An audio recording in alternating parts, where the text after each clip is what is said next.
Bila cuma yang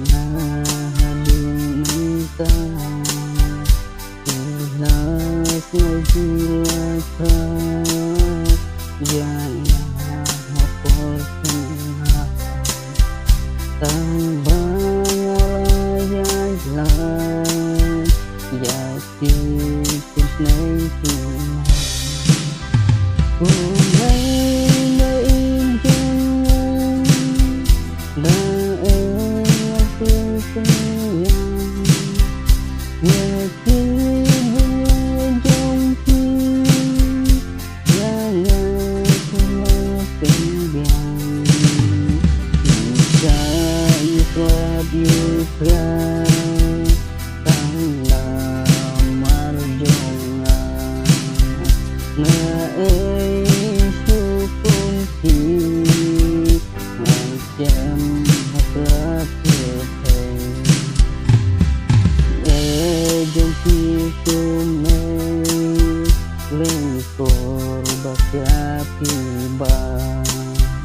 Jing jom ki pisah Dan penang penesat pikuat Tuhan jom ki kumay Ilon leno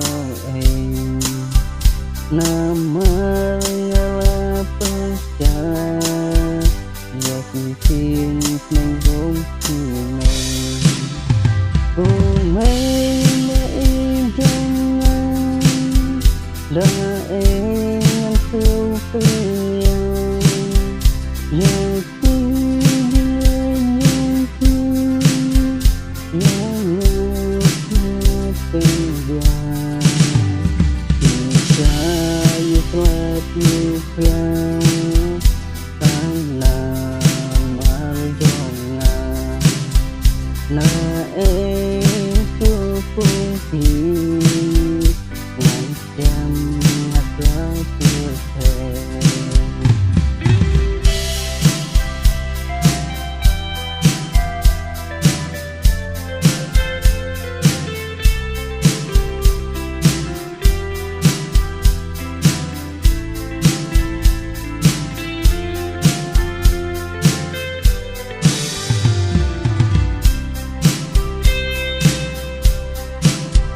Datang hatiku